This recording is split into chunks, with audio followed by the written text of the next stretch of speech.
कुछ बात गई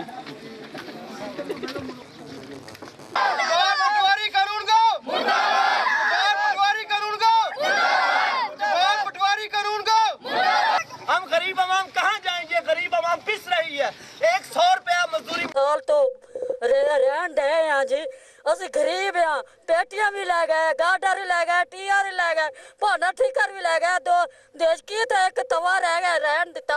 8-10 साल पहले दी साड़ी रहायश आ ये इन्ना असी खर्चा किया, खर्चा करने के बावजूद भी गरीबों ने तंग किया। बच्चे कड़ कड़ बाहर उन्होंने सिटे, औरतों बाहर कढ़िया उन्होंने। 312 ਦੀ ਇਹ ਗੈਰ ਕਾਸ਼ਤਕਾਰ ਗਰੀਬ ਤਬਕਾ ਦੀ ਇੱਕ ਆਬਾਦੀ ਹੈਗੀ ਸੀ ਜਿਨ੍ਹਾਂ ਨੂੰ ਰਹਿਣ ਵਾਸਤੇ ਨਾ ਤਾਂ ਜ਼ਮੀਨ ਨਾ ਘਰ ਹੈਗਾ ਸੀਗਾ ਨਾ ਉਹਨਾਂ ਦੀ ਆਪਣੀ ਜ਼ਰੂਰੀ ਜ਼ਮੀਨ ਵੀ ਹੈਗੀ ਸੀਗੀ।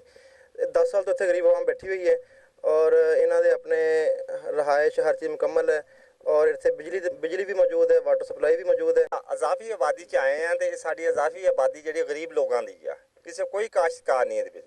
ਇਹ ਗਰੀਬ ਲੋਕਾਂ ਨਾਲ ਬਹੁਤ ਜ਼ਿਆਦਤੀ ਹੋਈ ਆ।